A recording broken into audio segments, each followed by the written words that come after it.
আলহামদুলিল্লাহি রাব্বিল আলামিন আসসালাতু ওয়াসসালামু আলা রাসূলিল কারীম আম্মা বাদ ২৭শে যুলহজ ১৪৩৯ হিজরি মক্কাতুল মুকাররমার খুতবা দিয়েছেন শেখ আব্দুর রহমান সুদাইস। বিষয় শিক্ষা গ্রহণ। দীর্ঘ একটি বছর শেষে নতুন বছরের শুরুতে আমাদের শিক্ষণীয় বিষয়গুলো এখানে উল্লেখ করেছেন। হে আমার মুসলিম ভাইরা, এই হজের পরে আমরা বছরের শেষ প্রান্তে নতুন বছরের শুরুতে আল্লাহর শুকরিয়া আদায় করছি। প্রকাশ্যে এবং গোপনে সর্বদাই আল্লাহ তাআলার প্রশংসা আলহামদুলিল্লাহ। আমরা এমন একটা সময় উপস্থিত হয়েছি, বছরের শেষ প্রান্তে চাইলেও আর ফিরে পাওয়া যাবে না।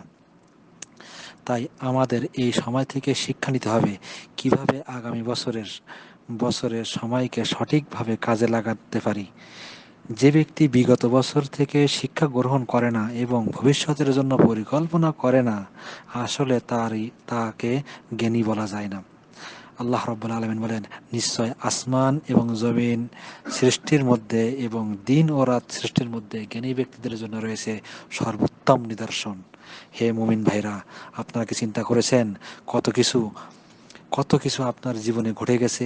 দিন চলে যায়, রাত চলে যায়, বছর চলে যায়, এমনিভাবে আপনার জীবন থেকে আপনার মূল্যবান সময়টুকু শেষ হয়ে যাচ্ছে, আর আপনার মৃত্যু আপনার দ্বার প্রান্তে চলে আসতেছে। আর এই মৃত্যু যদি তাওহীদের উপর হয় তাহলে আপনি সফল কাম।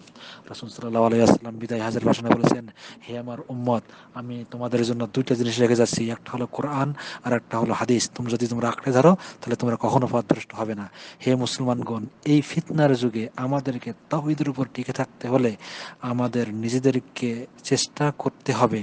আল্লাহ রাব্বুল আলামিন তাই তো বলেন কোরআনের কারীমের ভিতরে, আল্লাহ রাব্বুল আলামিন তখন ওই জাতির ভাগ্য পরিবর্তন করেন যখন ওই জাতি নিজের ভাগ্য পরিবর্তন করে।